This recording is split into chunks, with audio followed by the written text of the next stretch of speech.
비유동부채 하면 잠깐 복습해보면 3개 있었죠? 장기 차입금, 그 다음에 퇴직급여 충당부채, 그 다음에 사채. 이 3가지 기억하시면 되겠습니다. 장기 차입금은 시험 문제 나오는 게 하나밖에 없어요.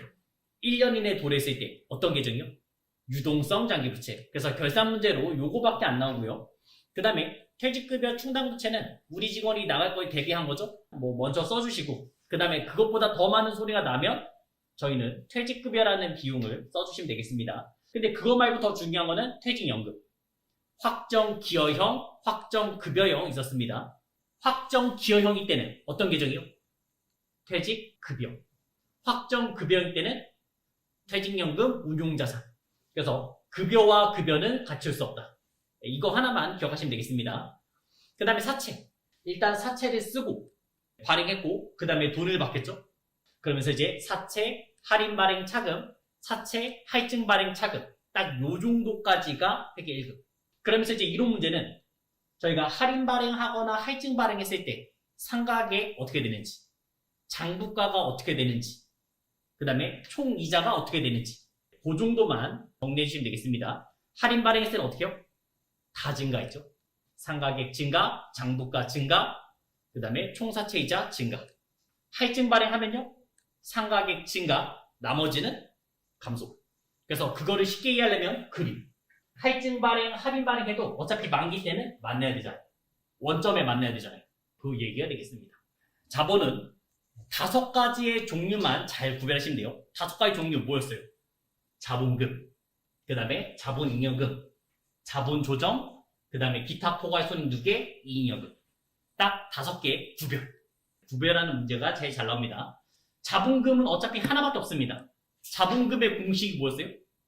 주익수 곱하기 액면가. 자본금은 보통주 자본금과 그 다음에 우선주 자본금으로 나뉘는데 이익배당의 보장 여부와 의결권 존재 여부에 따라서 구별하겠다. 우선주는 보통주에 비해서 이익배당 등 특정 사항에 대해 보통주보다 우선권이 주어지는 주식으로 일반적인 주주총회에서는 의결권이 없다. 이제 회사를 설립을 했습니다. 그리고 이제 돈이 필요한 거예요. 나중에 돈이 필요하면 어떻게 해요? 주식을 발행하죠? 주식을 발행하는 거를 유상증자라고 말합니다. 유상증자. 회사 설립 후에 사업의 확장 또는 부채 상환을 위해서 자금이 필요할 때 주식을 추가로 발행해서 자금을 조달하는데 이것을 신주 발행 또는 유상증자라 한다. 이 경우 자본금이 증가하는 동시에 자산도 증가하게 되므로 이를 실질적 증자라 한다. 주식 발행은 주식의 액면가액과 할인 발행과 할증 발행 2가지 보시면 되겠죠. 액면 발행은 그대로, 할인 발행은 싸게, 할증 발행은 비싸게. 그리고 주식을 발행할 때도 당연히 제세공과 같은 게 나올 겁니다. 수수료가 나올 거예요. 수수료 비용 써요? 수수료 비용은 안 쓴다 했죠? 수수료 비용은 언제요? 단기 매매 증권 취득했을 때 그때 한번, 그 다음부터는 없어요. 그래서 지금 이 돈도 빼고 받으시면 되겠습니다. 여기서 발행가액은 주식 납입액에서 신주 발행비 등을 차감한 후에 금액으로 계산한다. 문제 같이 봐보겠습니다. 백두는 액면가액 10,000원짜리 주식 1000주를 신주 발행했습니다. 현금 납입받았다. 하나는 10,000원, 하나는 12,000원, 하나는 9,000원 이렇게 총 3가지가 나는데 12,000원에 한번 발행해 보겠습니다. 그러면 우리는 이제 자본금, 주식수 곱하기 액면가. 그래서 이제 1,000만원 되겠죠. 그 다음 이제 보통 예금으로 받은 거는 12,000원에서 1,200만원. 손해요, 이익이요? 이익. 그때 쓰는 계정이 뭐라고요? 주식 발행 초과금. 200만원 넣어주시면 되겠습니다. 플러스 느낌, 주식 발행 초과금 나온 거죠. 5월 1일날 유상증자를 했다고 치고요. 그 다음에 이제 10월 1일, 10월 1일날 똑같이 주식을 발행할 거예요. 근데 10월 1일 이렇게 할게요, 이제. 우리가 이제 주식 500주고, 한 주당 가격은 7,000원. 대변에 주식을 발행했으니까 자본의 증가. 그래서 자본금 500주. 액면가 얼마에? 변함이 없습니다. 액면가는 그대로 100만원. 그럼 얼마예요? 500만원. 그 다음 또 보통 예금으로 500주 곱하기 7,000원에서 350만원 되겠죠. 150만원 비었네요. 주식 할인 발행 차금 쓰면 틀리죠. 왜요? 자본이잖아요. 자산부채 자본은 뭐예요? 끝까지 관리해야 되잖아요. 과거에 이익 있죠? 먼저 없앤다고요. 주식 발행 초과금 150만 원. 과거의 손해와 이익을 항상 먼저 없애야 됩니다. 얘네들은 다요. 얘네는 다. 그러니까 나중에 단기 매매 증권이 특이한 거예요. 자, 그러면서 이제 224페이지에는 현물 출자 있었죠? 우린 벌써 현물 출자를 유형자산 뗐어요. 토지 건물을 샀을 때 돈이 없잖아요. 그거 어떻게 샀어요? 주식을 발행해서 샀죠. 그게 현물 출자였습니다. 그 다음에 세 번째, 무상증자. 자, 유상증자는 아까 뭐였어요? 주식을 발행하면서 돈을 받았죠. 그럼 무상증자는 뭐겠어요? 주식을 발행했죠? 돈 받아요? 돈 안 받는 얘기예요. 그래서 무상증자는 대표적으로 이걸 생각하시면 돼요. 우리가 이제 12월 30일이 지나가면 현금 배당, 주식 배당 할 거 아니에요. 그때 주식 배당. 무상증자 되겠습니다. 주주들한테 주식을 줄 겁니다. 그리고 그 사람한테 돈 받아요? 아니, 안 받아요. 자, 그래서 무상증자란 자본잉여금이나 이익여금 중 배당이 불가능한 법정 적립금을 자본의 절입함에 따라 자본금을 증가하는 것을 말한다. 이러한 무상증자는 자본잉여금 또는 이익여금을 자본금 계정으로 대체하는 것에 불과하므로 회사의 자본 구성만 변경될 뿐 기업의 순자산에는 아무런 변동이 없다. 주주가 무상주 수령 시 회계처리 있다 했었어요? 없다 했었죠. 우리가 이제 주식을 받았을 때 회계처리 없습니다. 수량과 단가를 새로이 계산한다. 네, 문제를 한번 보시면 이제 주식 발행 초과금 재원으로 해서 무상증자를 결의했고 신주 100주, 액면가 만원짜리 발행해서 주주에게 교부했다 나왔습니다. 자본금. 주식을 발행했으니까 자본금 쓰시면 되겠고요. 일단 100주, 그 다음에 액면가 만원, 100만원 되겠습니다. 그 다음에 차변에는 뭐가 없었어요? 주식 발행 초과금. 자본, 기본 자리 어디요? 대변이잖아요. 얘가 없어지면서 지금 무상증자 한 거잖아요. 그래서 여기서는 주식 발행 초과금 100만원. 자, 그 다음에 자본금의 감소, 유상감자, 무상감자가 나올 겁니다. 자, 그러면 감자가 뭐였어요? 자본의 감소였죠? 유상감자는 회사의 사업규모 축소 등으로 인해서 자본금이 과잉될 때 이미 발행한 주식을 매입해서 주식대금을 주주에게 지급함으로써 실질적으로 회사의 자산을 감소하는 것을 말한다. 100주는 액면가의 만원짜리 주식 100주를 현금으로 매입해서 소각했다 나왔습니다. 주당 매입가의 8,000원, 12,000원 경우 회계 처리하시오 나왔어요. 차변에 자본금부터 쓰겠죠. 없앴으니까. 주식수 곱하기 액면가. 그래서 이제 100만원. 그 다음에 이제 현금 지급하면서 태웠습니다. 현금으로 80만원 줬다고 가정하세요. 그럼 이제 차대변 맞춰야겠죠? 감자 차익 20만원 가면 되겠죠. 감자 차익과 감자 차손 언제라고요? 상황이 주식을 소각했을 때. 그 다음에 세 번째 나온 게 이제 자기주식 처분이익과 자기주식 처분 손실이 있었습니다. 이건 뭐였어요? 시중에 있는 내 주식을 내가 사는 거죠. 회계 처리를 단기 매매 증권처럼 생각하시면 돼요. 붕괴 문제 16번. 내가 내 주식을 살 수 있다 했어요. 그게 이제 자기 주식 되겠고요. 그 자기 주식은 자본 조정에 들어갑니다. 그래서 정확한 위치는 자기 주식이 이제 이 자리가 되겠습니다. 내가 내 주식을 왜 샀냐? 그거를 생각하시면 돼요. 나중에 주주한테 나눠주려고. 아니면 주식수가 끝자리가 너무 이상해요. 내가 뭐 100만 주까지 뭐 발행했다. 이렇게 하면 깔끔한데 100만, 뭐 111주. 그런 끝자리가 남은 거예요. 그래서 그 끝자리를 없애려고 샀다가 소각할 수도 있습니다. 그런 임시계정 되겠고요. 그러면 처음에 취득했을 때는 단기 매매 증권 사는 것처럼 취득하시면 돼요. 그래서 제일 처음에 취득. 여기서 차변에 이제 자기 주식. 문제에서는 30만원 나왔고요. 그 다음에 현금을 주고 샀다고 가정하시면 되겠습니다. 액면가에 아니죠. 시중에 있는 내 주식을 산 겁니다. 그래서 이제 시가로 사는 모습이 되겠어요. 그 다음에 요거를 지금 처분하고 있죠. 24만원에 현금 처분했다. 그래서 대변에 자기 주식 없앴으니까 내 장부에는 30만원이라고 써있고요. 그 다음에 실제 돈 받은 거는 현금 24만원 되겠죠. 그럼 차대변 비교하시면 차변에 6만원 부족하죠? 그럼 계정에는 뭐겠어요? 자기 주식 처분 손실. 네, 이런 식으로 가시면 되겠죠. 근데 문제 제일 마지막에 이 멘트를 하나 꼭 보셔야 됩니다. 전기 2월에 자기 주식 처분 이익이 5만원 있었잖아요. 과거에 5만원 이익이 있었잖아요. 그걸 먼저 없애야겠죠. 자기 주식 처분 이익 5만 원을 먼저 없애고 그 다음 이제 차대변 비교하는 거죠. 이때 손해, 자기 주식, 처분, 손실 10,000원 쓰시면 되겠습니다. 이 자본 쪽에 있는 계정들은 다 뭐요? 과거를 신경 써야 된다고요. 자기 주식이란 자기가 발행한 주식을 회사 소유하게 되는 경우 그 해당 주식을 말한다. 상법에서는 회사의 명의와 계산으로 거래소에서 시세가 있는 주식의 경우에는 거래소에서 취득하는 방법, 그 다음에 주식수에 따라 균등한 조건으로 취득한 방법으로서 배당 가능익의 범위 내에서 자기 주식을 취득할 수 있다. 또한 상법에서는 특정 목적에 의한 자기 주식을 취득할 수 있다. 자기 주식을 일시 보유 목적으로 취득하고 매각할 경우 매각 이익이 발생했다면 자기 주식 처분 이익으로 해서 손익계산서에 반영하지 않고 자본 잉여금 넣는다는 얘기죠. 그게 자기 주식 처분 이익.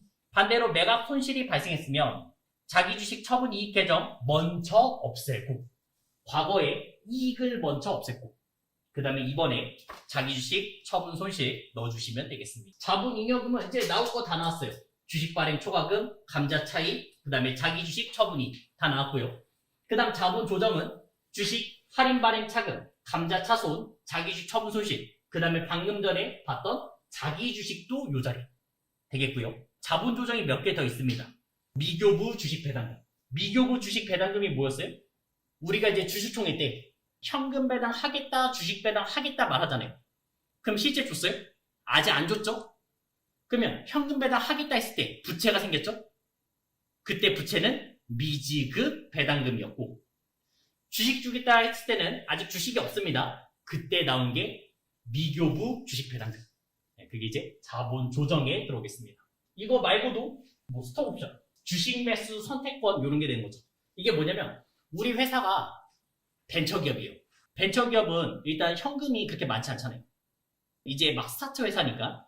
그럼 사람들한테 이제 급여를 줄 때 그 돈을 다 줄 수가 없어요.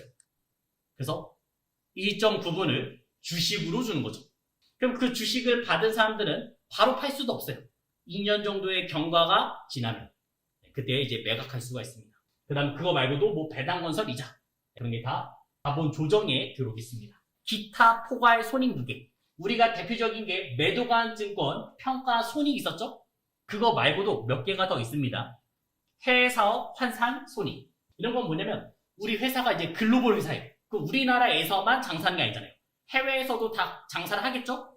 그걸 나중에 원화로 평가했을 때, 환산했을 때 손익이 발생할 수 있다. 평가받는 얘기가 되고요.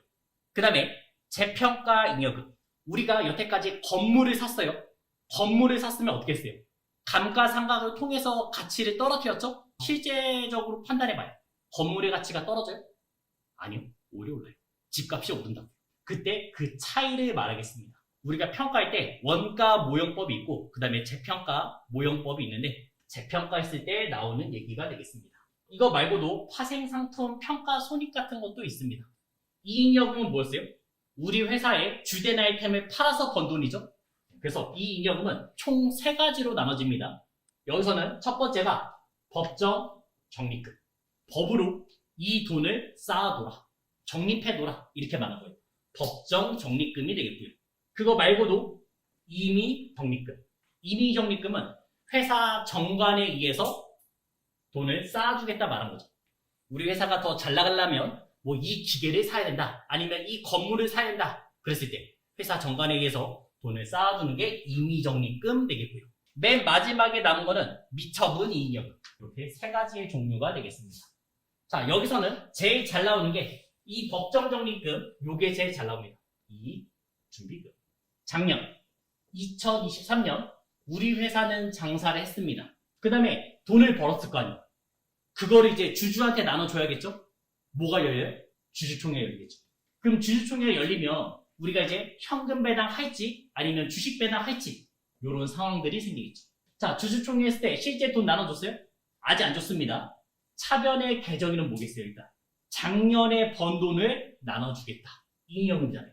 그게 넘어왔잖아요. 올해로 2월, 2, 잉여금 이렇게 하셔야 되겠지. 그 다음에 현금 안 줬죠? 미지급 배당 부채가 생기고 주식 배당 할 때는 작년에 번 돈이에요.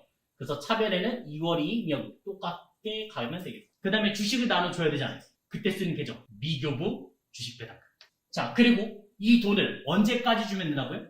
3개월. 현금 배당은 나중에 현금이나 보통예금 주면 되겠죠? 주식 주기로 했으면요. 주식을 발행해서 주면 되겠죠? 주식을 만들어서 줄 거니까 이제 자본금. 자, 그러면 현금 배당의 특징과 주식 배당의 특징을 한번 보셔야 돼요. 현금 배당의 특징은 뭐냐? 자본 떨어졌어요. 줬으니까. 자본의 기본 자리는 대변이었는데 차변에 왔다는 얘기는 자본의 감소. 자본의 감소가 있었고요. 그 다음에 돈 나갔죠? 보통예금이나 현금 줬죠? 자산도 떨어졌습니다. 그러면 이제 주식 배당하면요. 자본 떨어지나요? 이렇게 됩니다. 자본. 일단 이익여금이 똑같이 넣으니까 얘가 떨어졌잖아요. 요게 떨어진 만큼 어떻게 돼요? 주식을 발행했죠? 주식을 발행했으니까 자본금이 올라갔습니다. 그래서 총자본은 그대로. 그래서 주식 배당하면 총자본 그대로가 됩니다. 그 다음에 현금 나간 것도 없잖아요. 자산도 그대로 되겠습니다. 이런 특징이 있어요. 자, 그러면 내가 기업을 운영한다 쳐봐요. 현금 배당이 좋아요? 주식 배당이 좋아요? 내가 만약에 회사를 운영한다 치면 주식 배당이 더 유리하죠? 그러면 이제 또 이렇게 물어보죠. 우리나라 대기업 현금 배당이에요? 주식 배당이에요? 대부분 다 현금 배당합니다. 그 이유가 여기서 나옵니다. 얘 때문에 그래요. 이익 준비금 때문에 그렇습니다. 법정 적립금은 이제 법에서 적립하라고 나온 거예요. 그럼 이익 준비금은 얼마큼 적립해야 되냐? 현금 배당의 10% 이상, 자본금의 50%가 될 때까지 적립할 수 있습니다. 주식 배당 한 거는 이익 준비금 못 만들어요. 현금 배당 한 것만 만들 수 있어요. 얼마를요? 10% 이상을요. 내가 만약에 현금 배당으로 1억 했다. 그럼 1,000만 원을 넣어둘 수 있다는 거죠. 회사에 유보시킬 수가 있어요. 자, 그러면 또 여기서 문제를 보면 현금 배당이 10% 이상이었잖아요. 20%, 30% 적립할 수 있어요? 할 수 있죠? 할 수 있습니다. 이상이니까. 근데 해? 안 해요. 왜요? 회사의 주인이 누구였어요?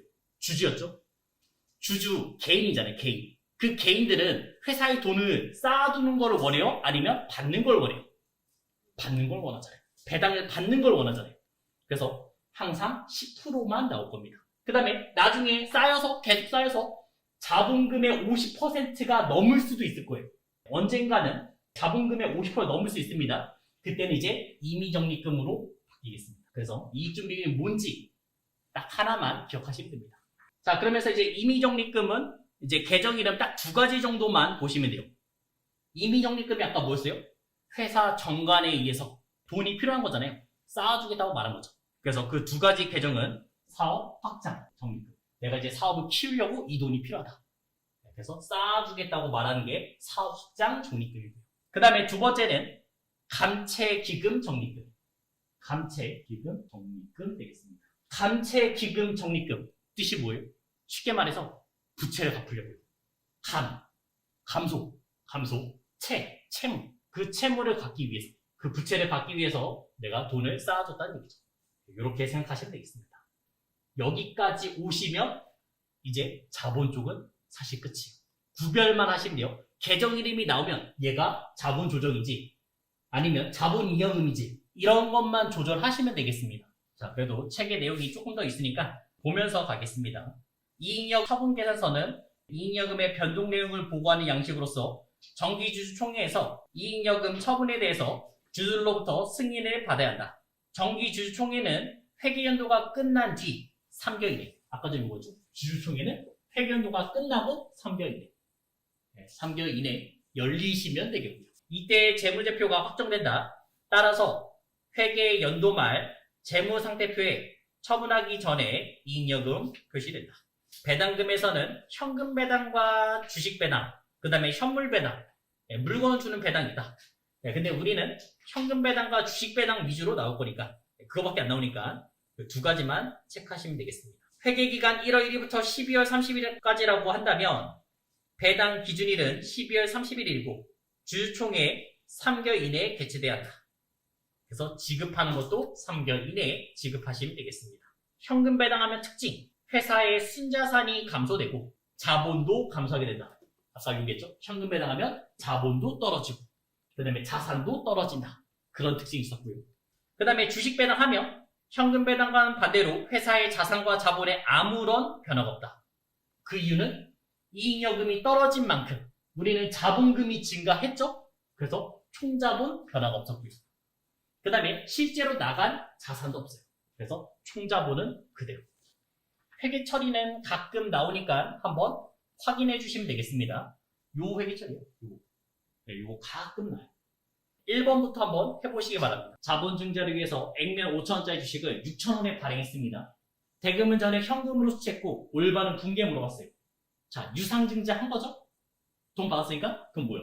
대변에 자본금 액면 5천원짜리 되겠고 그 다음에 내가 받은 현금은 6천원 되겠습니다. 손해의 이익이 2. 그럼 계정에는 뭐라고요? 주식 발행 초과금 1,000원 나오면 끝났죠. 자, 그 다음에 이제 문제가 잘 나오시기 뭐냐면 이제 5번 같은 스타일 구별하는 문제가 상당히 많이 나옵니다. 이것만 구별할 수 있으면 자본은 사실 끝이에요. 다음은 자본의 분류와 그에 속하는 계정가봉 연결한 것이다. 틀린 것은 자본금, 보통주, 우선주 맞죠? 그 다음에 자본잉여금 어떤 느낌이요? 플러스 느낌. 플러스 느낌 3개. 주식 발행 초과금, 감자 차익, 그 다음에 자기 주식 처분익. 자본 조정 마이너스 플러스 알파. 그래서 주식 할인 발행 차금, 감자 차소, 그 다음에 자기 주식 처분 손실. 이런 마이너스 느낌이 있고 그러면서 자기 주식, 그 다음에 미교부 주식 배당금, 스톡 옵션. 스톡 옵션은 주식 매수 선택권, 배당건설 이자. 이런 게 되겠습니다. 처음 들어봤던 계정이 나왔으면 자본 조정이라고 생각하시면 돼요. 네 번째 이익여금. 주식 할인 발행 차금 아니잖아요. 주식 할인 발행 차금은 자본 조정이었죠. 7번 이익여금을 자본금에 전입했다. 그 뜻이 뭐예요? 이상한 거예요. 이익여금을 자본금에 전입했다. 쉽게 말해서 무슨 배당이요? 주식 배당한 겁니다. 주식 배당의 특징을 물어보는 거예요. 자본 총액 증가했어요? 아니요. 총자본은 같았죠. 총자본은 같았습니다. 떨어진 만큼 자본금이 증가하니까 총자본은 변화가 없었고요. 자본 총액이 감소한다? 튀었고요. 그 다음에 자본금 증가한다는? 맞죠. 주식을 발행해야 되니까. 그래서 7번에 3번 되겠습니다. 10번 문제. 매도가증권 평가. 아까 평가. 손익 다 뭐요? 기타, 포괄, 손익 2개. 이런 식으로 시험이 나요. 이런 식으로. 구별만 하시면 끝입니다. 감자 차익. 플러스 느낌. 그 다음에 사업 확장 적립금. 요게 임의 적립금. 그 다음에 감채기금 적립금, 임의 적립금. 여기 들어가시면 되고요. 그 다음에 감자 차손. 마이너스 느낌이죠? 그래서 자본 조정. 구별만 해주시면 되겠습니다. 자, 11번에는 한 주의 액면금액 곱했대요. 주식 곱하기 액면가 하면 뭐였어요? 자본금이 되는 거고. 그 다음에 영업활동과 직접적인 관계없는 자본거래에서 생긴 잉여금이다. 그게 뭐였어요? 자본잉여금. 이게 주주와의 돈놀이라고 생각하시면 되겠습니다.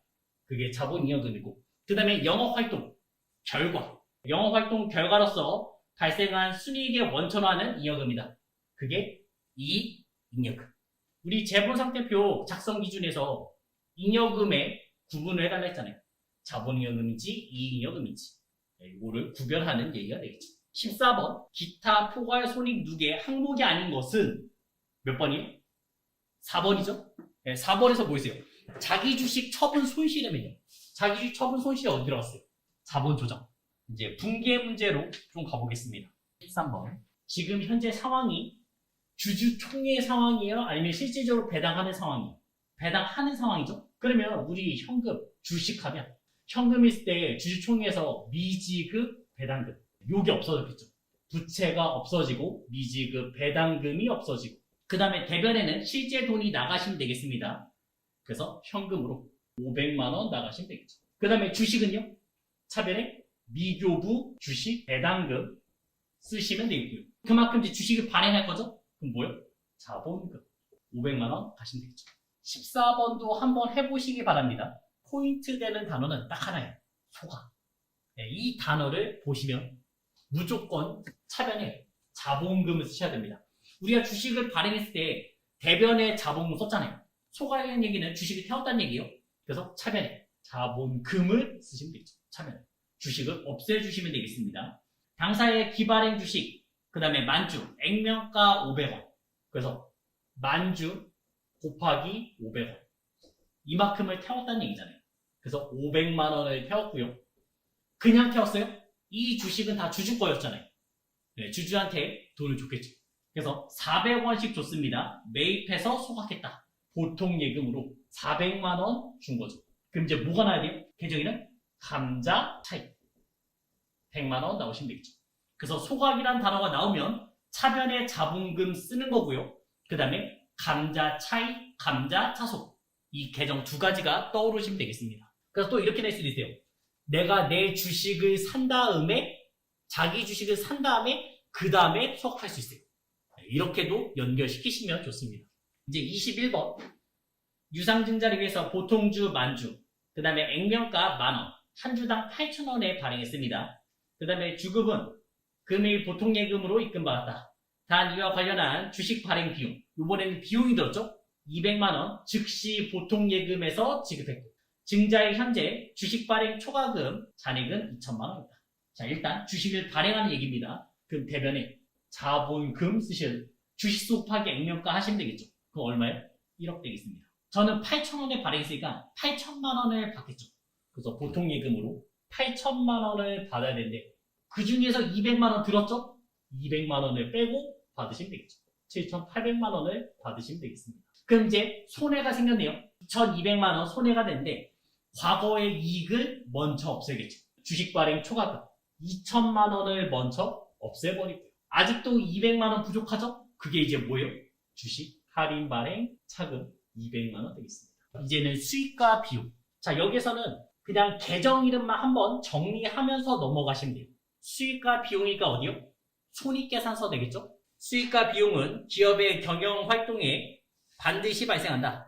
따라서 기업은 이러한 수익과 비용이 지속되는 회계기간을 결정해야 하는데 앞에서 전술한 바와 같이 원칙적으로 발생주의, 손익계산서 발생주의가 원칙이라고. 발생주의에 따라서 수익과 비용을 인식하는데 기업 회계 기준에서 구체적인 수익과 비용 인식 기준을 명기하고 있다. 자, 그러면서 이제 수익과 차익을 말하고 있어요. 수익 하면 주된 영업 활동에서 번 돈이라고 보시면 되고요. 차익은 그거 외. 그거 외에서 번 돈. 그 다음에 비용도 마찬가지입니다. 비용. 주된 영업 활동에서 관련 있으면 비용이 되는 거고. 그 다음에 주된 영업 활동과 관련 없으면요. 차손. 수익은 아래 요건이 충족하는 시점 수익으로 인식하는데 이를 실현주의라 하겠다. 아까 전에 수익 비용은 발생주의였죠? 그 중에 수익 하나만 본다면 실현주의. 그때는 실현주의로 가겠습니다. 첫 번째 요건은 수익 획득 과정이 완료되거나 실질적으로 거의 완료돼야 한다. 두 번째 요건은 이러한 수익 금액 신뢰성 있게 측정할 수 있고 경제적 효익, 유익 가능성이 매우 높다. 그 맨 아래쪽에 보시면 책 맨 아래쪽에 보시면 박스 하나 있을 겁니다. 그게 이론 문제로 나옵니다. 여기에서는 이제 재고자산 때 내 거냐 상대방 거냐 얘기했잖아요. 그때 수익 시점과 똑같아요. 인도 시점. 그 다음에 선적지 인도 기준, 도착지 인도 기준 있었죠? 그 얘기가 똑같이 나와요. 자, 그리고 그 박스에 재화의 소유에 따른 유의적 위험과 보상이 구매자에게 이전된다. 우리가 물건을 팔았습니다. 핸드폰을 팔았어요. 그럼 상대방이 핸드폰을 받았겠죠? 그거를 떨어뜨려서 깨뜨릴 수도 있고 그 다음에 핸드폰을 쓰면서 혜택을 누릴 수도 있겠죠. 그래서 위험과 보상이 이전됐고요. 그 다음에 두 번째는 판매자는 판매한 재화에 대해서 소유권이 있을 때 통상적으로 행사하는 정도의 관리나 효과적인 통제를 할 수 없다. 우리가 만약에 정수기를 팔았습니다. 정수기를 갖고 있다면 매일 관리할 수 있어요. 근데 정수기를 팔아서 고객한테 넘어갔으면요. 2개월에서 3개월에 한 번 가서 확인할 수 있겠죠. 그래서 효과적인 통제할 수가 없다. 이렇게 말한 거고요. 그 다음에 세 번째, 수익 금액을 신뢰성 있게 측정할 수 있고 경제적 효익, 유익 가능성이 매우 높다. 물건을 팔았으니까 돈 받을 가능성이 높다. 이렇게 말했고요. 그 다음 네 번째는 거래와 관련해서 발생했거나 발생한 원가를 신뢰성 있게 측정할 수 있다. 만약 이러한 비용을 신뢰성 있게 측정할 수 없다면 수익으로 인식하지 못하고 부채로 인식하겠다. 그 뜻은 우리가 상품권을 팔아봐요. 상품권 100만 원에 팔았습니다. 차변에 현금 100만 원 썼죠? 그럼 대변의 계정이는 뭐예요? 수익으로 인식해요? 아니죠. 그때는 부채로 인식하시면 되겠습니다. 선수금 이렇게 인식하시면 되겠어요. 그리고 그 상품권이 회수됐을 때 다시 저한테 돌아왔을 때 그제서야 이제 수익으로 인식하시면 되겠죠. 자, 그러면서 이제 255페이지 보시면 진행 기준. 진행 기준에 따라서 우리가 수익을 인식할 수도 있어요. 우리가 물건을 얼마만큼 만들었냐, 배를 만들거나 아니면 아파트를 지은다 생각하시면 돼요. 그런 게 하루아침에 만들어진 게 아니잖아요. 그래서 진행 기준에 따라서 수익을 인식할 수 있습니다.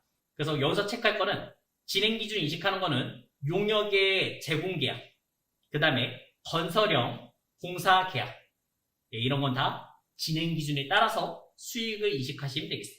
그 다음 두 번째 나오는 판매 기준 하면 다 인도했을 때, 일단 인도했을 때 파악해 보시면 되겠죠. 재화를 인도 시점에 이제 수익으로 잡으시면 되겠습니다. 근데 아까 전에 말했듯이 상품권 팔았으면 무슨 처리한다고요? 부채, 선수금 처리하시면 되겠습니다. 그 다음에 위탁 매출, 위탁 매출이 뭐였어요? 내가 물건이 있는데 물건을 잘 못 팔아요. 홍보 능력이 없어요. 그래서 TV 홈쇼핑에 맡긴 거였죠? 물건 팔았다 봐야 돼요? 아직 아니잖아요. 그 수탁자가 물건을 판매했을 때 그때 수익으로 인식하시면 되겠죠. 저는 위탁자, TV 홈쇼핑은 수탁자. 그 수탁자가 물건을 팔았을 때 수익으로 인식한다. 이런 식으로 다시 한번 반복되는 겁니다. 시용 판매. 시용 판매가 뭐였어요? 한번 써보세요. 고가의 물건이잖아요. 한번 써보세요 해서 물건 넘겼습니다. 팔았어요? 아직 아니죠. 고객이 구매 의사가 있어야지만 그때 팔았다고 보시면 되겠죠. 반품 조건부 판매. 그래서 합리적 추정이 가능하면 인도 시점에 팔았다고 보시면 되고, 합리적 추정이 불가능하면요, 반품 기간이 지나거나 아니면 구매 의사가 있으면 그때 팔았다고 보시면 되겠죠. 재고자산 했던 게 다시 한번 반복됩니다. 수익의 인식 시점이 발생했어요. 자, 그러면서 이제 비용 세 가지를 좀 보셔야 됩니다. 직접 대응. 첫 번째는 직접 대응. 내가 물건을 팔았잖아요. 그럼 그 물건 어떻게 해야 돼요? 사와야겠죠. 그런 게 이제 직접 대응. 사왔을 때 매출 원가 있죠? 그런 게 이제 직접 대응 대응. 그 다음에 간접 대응. 여기서는 체계적, 합리적, 기간 배분. 그게 뭐였어요? 감가상각을 통해서 비용 처리할 수 있잖아요. 그래서 감가상각 비, 그 다음에 무형자산 상각 비, 이게 체계적, 합리적 배분 되겠고요. 그 다음에 기간 비용 하시면요, 광고. 우리가 TV 광고 할 때마다 비용을 인식하는 거죠. 비용의 세 가지도 구별할 수 있으면 되겠습니다. 직접 대응은 매출원, 그 다음에 체계적, 합리적 배분하시면 감가상각 비, 그 다음에 기간 비용 하시면 광고 선정비. 자, 그러면서 이제 종류들, 계정 이름들이 쭉 나올 겁니다. 여기서는 그냥 계정 이름만 한번 정리하시면 돼요. 첫 번째는 급여. 급여가 뭔지 알죠? 직원한테 월급 주는 게 급여였죠? 그럼 저희는 500번대, 800번대 구별하시면 되겠죠? 근데 간혹 시험에 500번대 급여가 안 나올 수 있다고요. 그럼 그때는 뭐 쓰기로 했어요? 임금. 임금을 쓰시면 됩니다. 그래서 그거 하나 체크하셔야 되고요. 그 다음에 상여금. 상여금은 급여랑 달라요.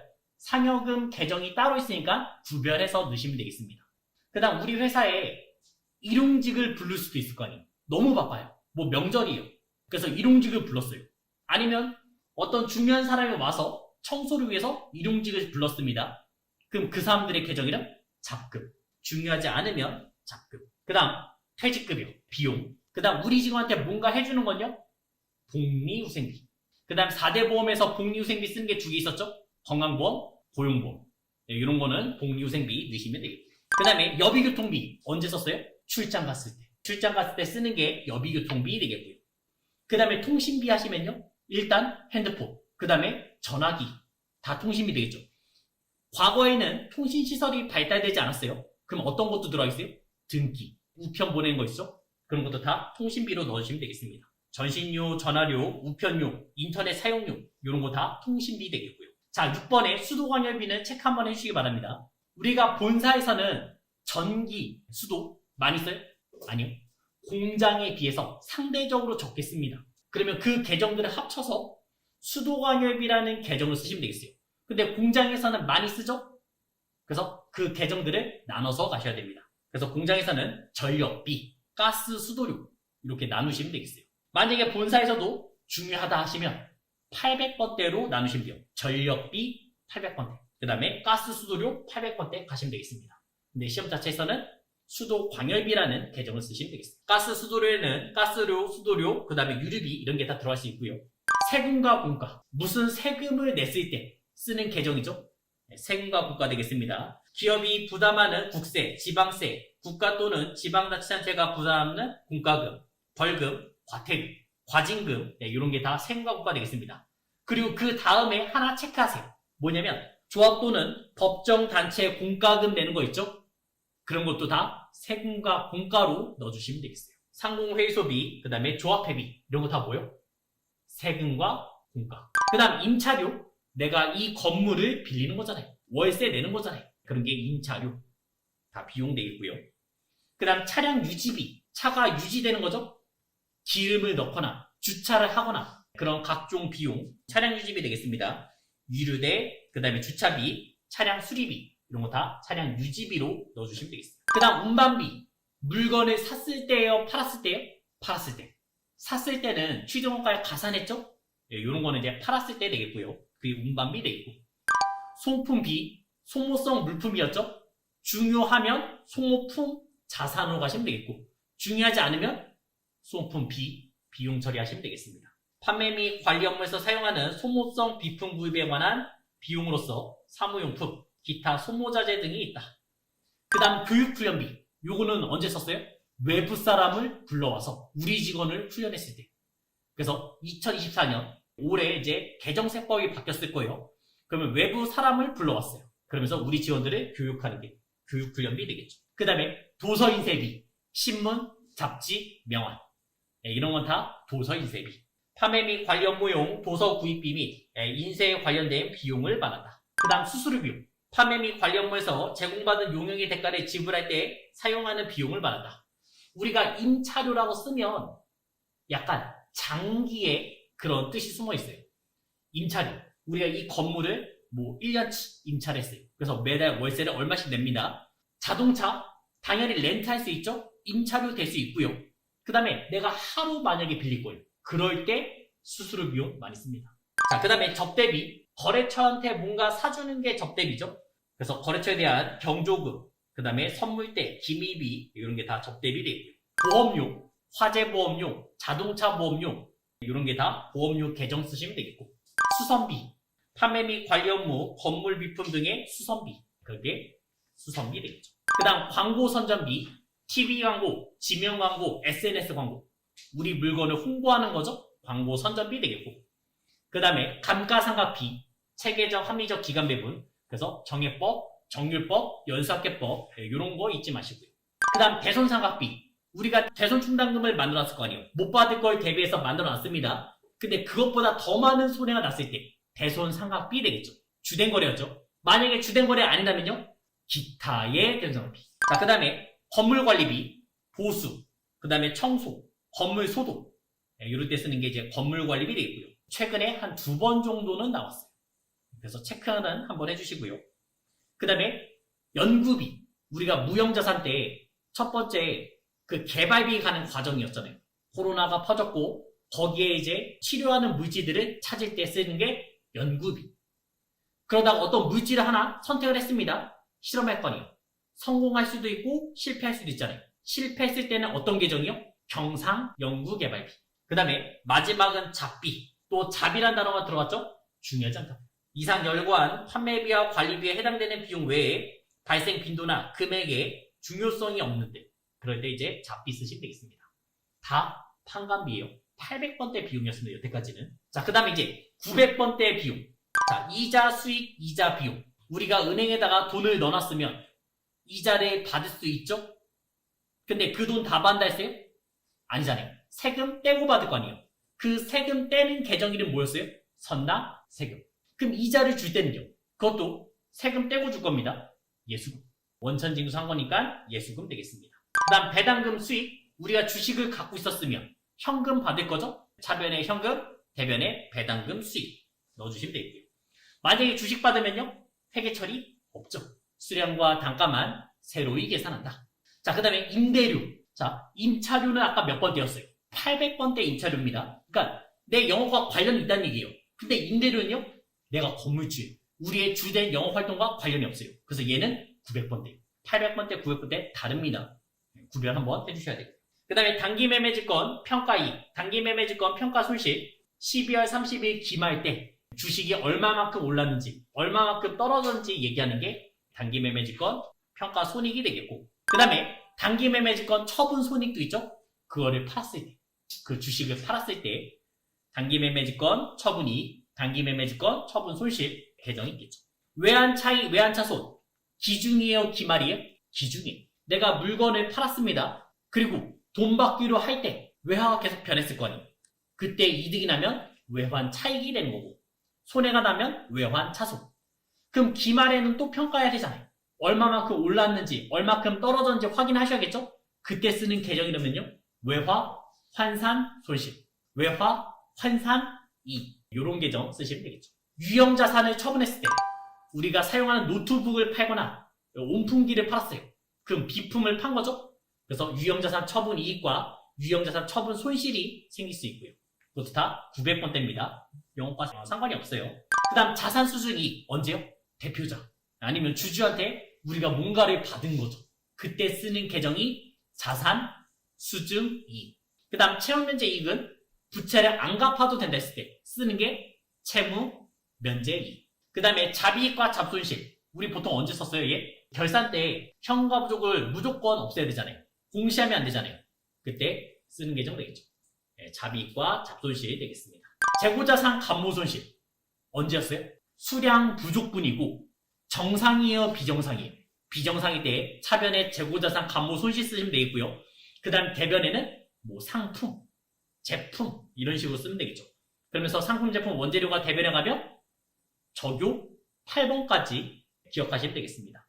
그 다음에 기부금. 상대방에게 아무런 대가 없이 기증하는 금전, 기타의 재산가액을 말한다. 나라에 기부했다. 이런 게 이제 기부금 되겠죠. 재해 손실은 언제요? 천재지변. 불타 없어졌어요. 그럴 때 쓰는 게 이제 재해 손실 쓰면 되고요. 내가 만약에 이제 보험에 가입됐다면요. 나중에 보험금을 받겠죠? 그때 쓰는 계정에는 보험 차익. 불타 없었을 때는 재해 손실 차변에 썼고요. 그 다음에 나중에 보험에 가입해서 돈을 받을 수 있을 겁니다. 그럼 보험 차익. 대변에다가 쓰시면 되겠죠. 자, 그 다음에 전기 오류 수정 이익과 전기 오류 수정 손실이 계정이 있는데 이거는 과거에 우리가 재무 상태표를 다 만들었어요.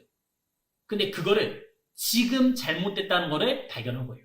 그럼 이제 상황은 두 개입니다. 중요한 것도 있고요. 중요하지 않는 것도 있어요. 중요한 거라면요. 과거부터 다 뜯어 고쳐야 돼요. 그때 쓰는 계정 이름 전기 오류 수정 이익, 전기 오류 수정 손실 되겠고요. 300번대 되겠습니다. 요 계정을 검색하면 두 개가 나와요. 300번대 하나 나오고 그 다음에 900번대도 하나 나와요. 중요하지 않으면 900번대. 영업의 손익으로 가면 되는 거고 300번대는 자본 라인이에요. 다 뜯어 고치겠다는 얘기예요. 이렇게 체크하시면 수익과 비용은 끝났습니다.